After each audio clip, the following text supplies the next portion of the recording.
Olá, para quem nos ouve, boas-vindas a mais este mergulho profundo. A nossa missão na análise de hoje é desvendar as engrenagens da economia brasileira nas primeiras décadas do século XXI. Um período bem tenso. Muito intenso, né? Mais especificamente, vamos traçar uma linha do tempo que vai daquela instabilidade bem aguda de 2001 até o cenário assim super complexo dos dias de hoje, em 2024. E para guiar essa nossa investigação, nós temos em mãos um material de altíssimo nível técnico. É um guia de estudos oficial para a prova da ANPEC. Exato. E para quem talvez não conheça, o exame da ANPEC é basicamente a prova de fogo. É o rito de passagem mais difícil para quem quer fazer mestrado em economia no Brasil. Sim, é denso. Não é só a decoreba, sabe? O material obriga o candidato a entender a interação complexa entre o que estava acontecendo no mundo lá fora, as decisões nos corredores de Brasília e, claro, como o papel do Estado foi se transformando. É um verdadeiro laboratório. E o nosso grande objetivo aqui, a nossa missão, é pegar toda essa teoria densa, aqueles gráficos de política fiscal e monetária que costumam dar dor de cabeça nos estudantes, Com certeza, Adão. né? E transformar isso numa conversa clara, traduzir o que realmente impactou o país. Mas olha, antes de entrarmos de cabeça nessa história toda, é fundamental fazer uma pausa para uma declaração de imparcialidade. Acho importantíssimo. Sim, porque as nossas fontes de hoje abordam um recorte histórico que envolve governos de diferentes espectros políticos e períodos de intensa polarização no Brasil. Estamos falando das gestões de Fernando Henrique Cardoso, do Lula, Dilma Rousseff, Michel Temer e Jair Bolsonaro. Então, é muito importante deixar claro para nossa audiência que nós não tomamos nenhum lado político. Nenhum lado. Esta análise não endossa nenhuma visão governamental ou ideológica. O nosso papel se restringe pura e simplesmente a relatar, de forma imparcial, os dados, as políticas adotadas e os impactos macroeconômicos, baseando-nos estritamente nesse material técnico da ANPEC. É uma ressalva mais do que necessária. Porque a economia, quando a gente analisa em retrospectiva, através de dados concretos e frios, ela nos conta uma história que geralmente atropela as narrativas políticas. De todos os lados. Exatamente. E a história que os dados nos mostram sobre essas 2 décadas é impressionante. É uma montanha-russa. Então, vamos começar imaginando o cenário do ano de 2001. O barco na tempestade. Isso, pensem nessa analogia. É como herdar um barco que já está no meio de uma tempestade perfeita, com a água entrando pelo converso. O Brasil ainda estava juntando os cacos daquela desvalorização cambial de 99. E aí, em 2001, o país sofre o famoso apagão. Nossa, sim, o racionamento de energia. Um racionamento severo que simplesmente freou a indústria. Não tinha energia para crescer. E lá fora, a bolha das empresas de internet, a bolha da Nasdaq, estoura nos Estados Unidos, secando o dinheiro global. E para piorar, a nossa vizinha, a Argentina, decreta moratória e dá um calote histórico. Ou seja, o barco estava balançando violentamente. O prêmio de risco, que é, basicamente a taxa extra que os investidores cobram para colocar dinheiro num país percebido como perigoso, disparou. A pressão sobre o dólar era imensa. E nessa época, o Brasil tinha acabado de consolidar o que os economistas chamam de tripé macroeconômico, né? Exato. São 3 regras básicas de sobrevivência. Primeiro, metas para manter a inflação sob o controle. Segundo, câmbio flutuante para absorver os choques externos. E o terceiro pilar são as metas de superávit primário, que é, em termos simples para quem nos ouve, o governo arrecadar mais do que gasta, sem contar os juros da dívida, só para provar que consegue pagar o que deve. E então o calendário nos joga direto para a eleição presidencial de 2002. Um momento de tensão absurda. Havia um medo gigantesco no mercado financeiro de que uma vitória da oposição resultasse em uma ruptura de contratos. Um calote na dívida pública, esse era o medo. Exato. E a resposta para acalmar essa tempestade foi a famosa Carta aos Brasileiros.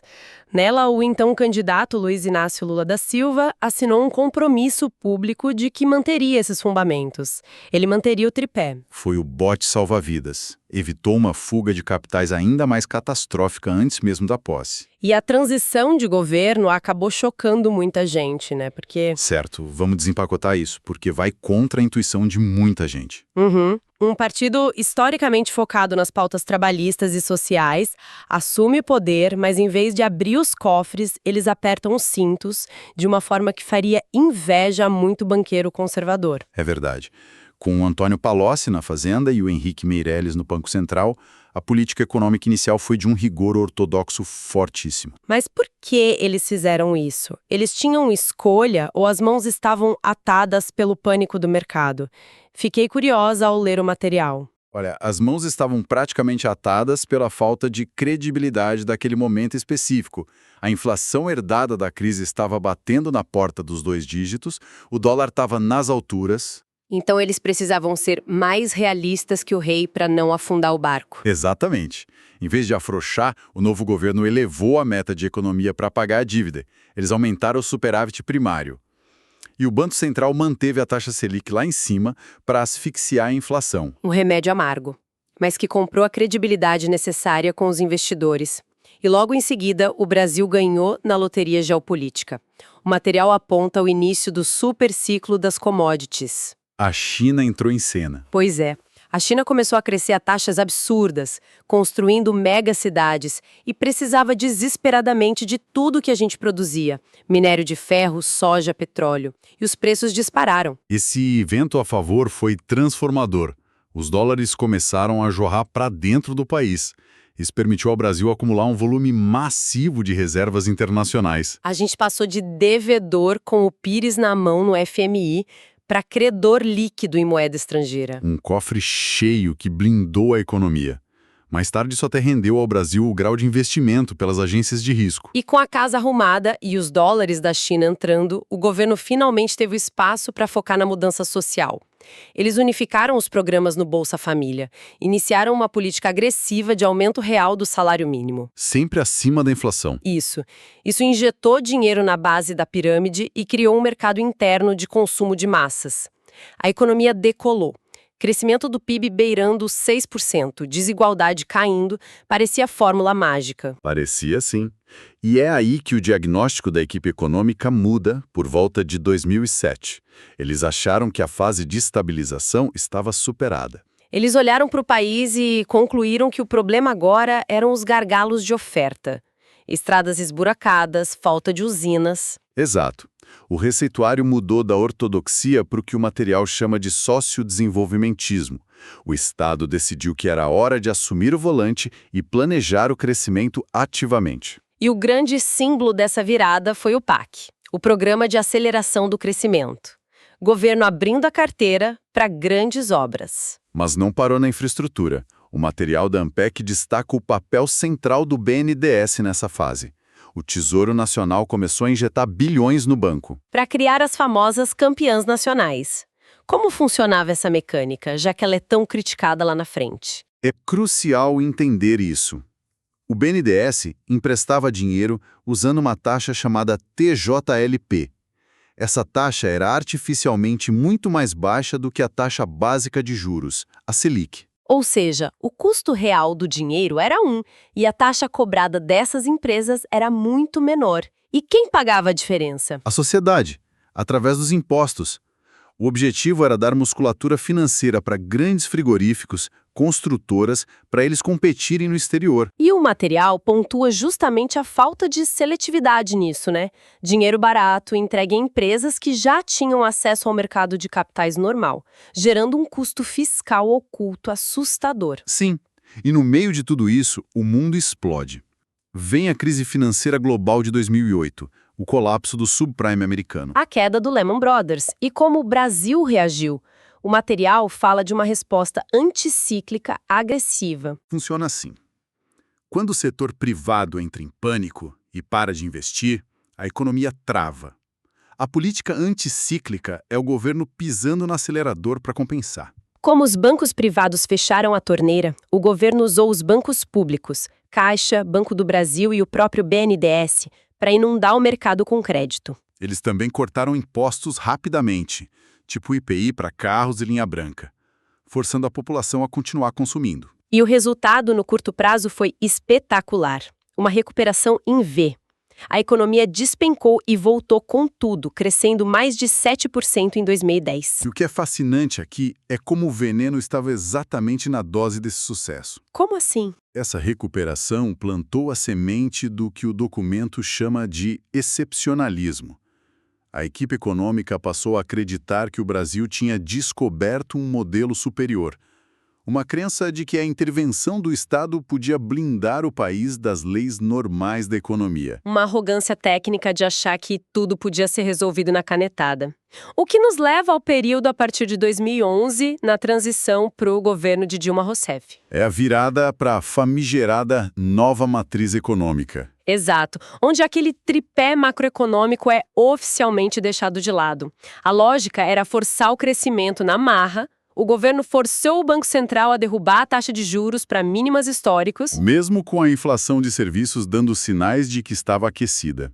E também atuaram para desvalorizar o real, achando que protegeria a indústria nacional. A tese deles, pelo que li no guia, era que a inflação não era excesso de demanda, mas altos custos de produção. Essa era a visão.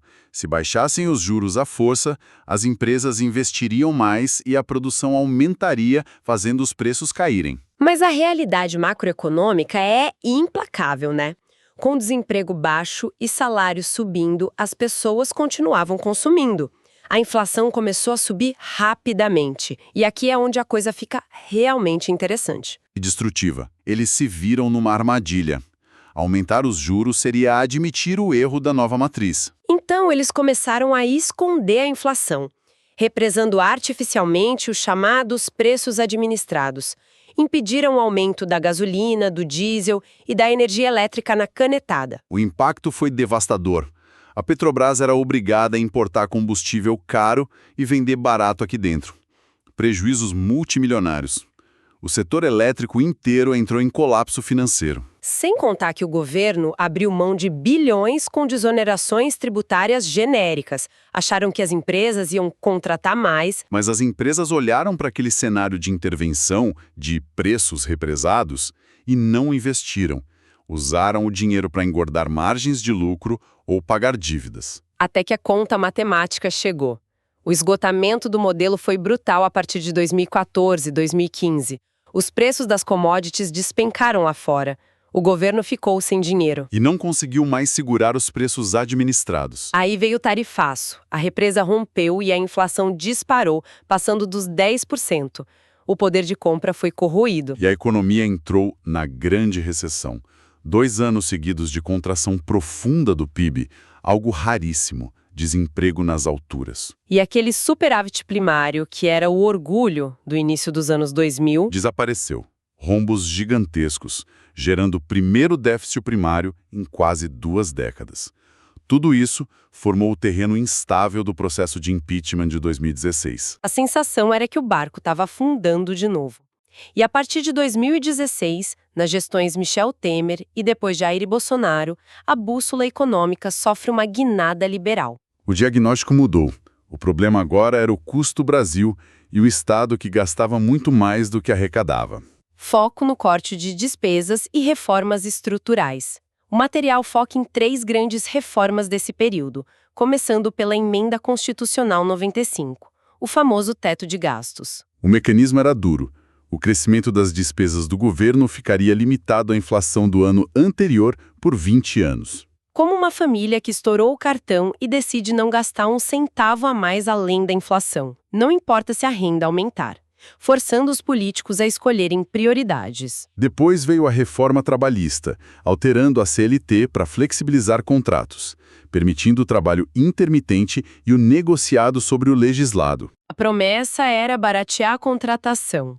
E logo depois a reforma da Previdência. Uma tentativa de desarmar uma bomba relógio demográfica. O custo das aposentadorias estava engolindo o orçamento. Parecia que a casa estava sendo arrumada pela ótica fiscal. Mas então a história deu outra rasteira. Um cisne negro global atingiu a economia. 2020, a pandemia. O Estado precisou intervir numa escala monumental. O Congresso aprovou o orçamento de guerra, o teto de gastos teve que ser ignorado para pagar o auxílio emergencial e evitar um colapso humanitário. E o Banco Central, apavorado com uma depressão, derrubou a Selic para meros 2%. Dinheiro quase de graça. A recuperação veio mais rápida que o previsto, ajudada por um novo boom de commodities. Mas a conta chegou na forma de uma ressaca inflacionária pesada, né? Cadeias de suprimentos globais desorganizadas e trilhões injetados no mundo todo. A inflação voltou a assombrar. E o Banco Central agora, com autonomia formal, teve que engatar uma das maiores altas de juros do planeta, puxando a Selic para 2 dígitos de novo. O que nos traz para a era atual. 2023 marca o retorno de Lula para o 3º mandato. O novo governo assumiu com a tese de que o teto de gastos tinha virado ficção, cheio de exceções, e asfixiava investimentos. O teto foi revogado e nasceu o novo arcabouço fiscal. A lógica do arcabouço é ser uma regra anticíclica moderna. Diferente do teto, ele permite que a despesa cresça acima da inflação. Mas com uma trava, pelo que entende Dampec. Isso. A despesa só pode crescer até 70% do crescimento da arrecadação. O dilema é que, para funcionar, depende de um aumento contínuo e massivo na arrecadação de impostos. Sem matar o crescimento das empresas, o que é um baita desafio. Então, o que tudo isso significa para a nossa audiência? Por que quem não é economista deve se importar com tripé, teto, arcabouço? Porque essas siglas definem o poder de compra no supermercado, a taxa de desemprego, a pobreza. E a reta final do material traz uma fotografia surpreendente do Brasil de 2024. O índice de Gini, que mede a desigualdade, bateu o menor nível da série histórica. A desigualdade e a extrema pobreza recuaram bastante.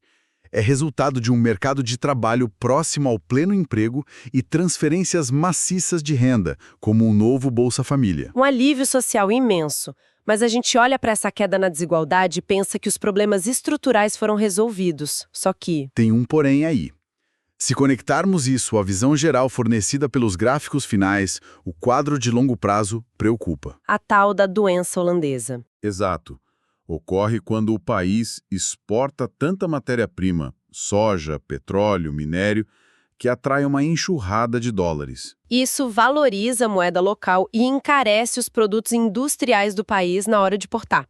É a famosa desindustrialização. O material mostra a reprimeiração da nossa pauta de exportações. Perdemos complexidade. A indústria de transformação, aquela que cria tecnologia e valor agregado, encolheu drasticamente. O Brasil retrocedeu para ser, basicamente, uma fazenda e uma mina gigante para o mundo. E hoje o modelo se baseia em serviços de baixo valor agregado, agronegócio e transferências estatais. Não estamos competindo em inovação tecnológica global. Essa é a fragilidade silenciosa. A análise de todas essas décadas nos prova que a estabilidade é uma conquista muito precária. E o crescimento duradouro não vem de truque contábil ou vontade política momentânea. Exige cuidado com a responsabilidade fiscal e inclusão baseada em produtividade real. Nós vimos o que acontece quando se ignora a matemática básica. A conta chega em forma de inflação e desemprego, punindo os mais vulneráveis. Para finalizar essa nossa imersão no guia da NPEC, deixa um ponto de reflexão para quem está nos ouvindo. Os dados revelam um paradoxo tremendo. Qual? Nós atingimos nosso menor nível histórico de desigualdade agora, exportando commodities básicas, expandindo o setor de serviços, mas vendo nosso parque industrial derreter. A grande questão estrutural para o futuro é: até quando um país com mais de 200 milhões de habitantes consegue financiar sua redução de pobreza dependendo das flutuações imprevisíveis dos preços da soja e do minério lá fora, sem investir na sua própria tecnologia? Nossa, essa pergunta de $1 milhão. O desafio central para qualquer governo daqui para frente. Para quem nos ouve, fica o convite para observar o noticiário não só pelas manchetes, mas enxergando essas engrenagens operando nos bastidores. Foi um privilégio traduzir essa jornada histórica. O prazer foi meu. Um abraço para todos. Agradecemos a companhia nesta investigação das fontes e até a nossa próxima análise profunda.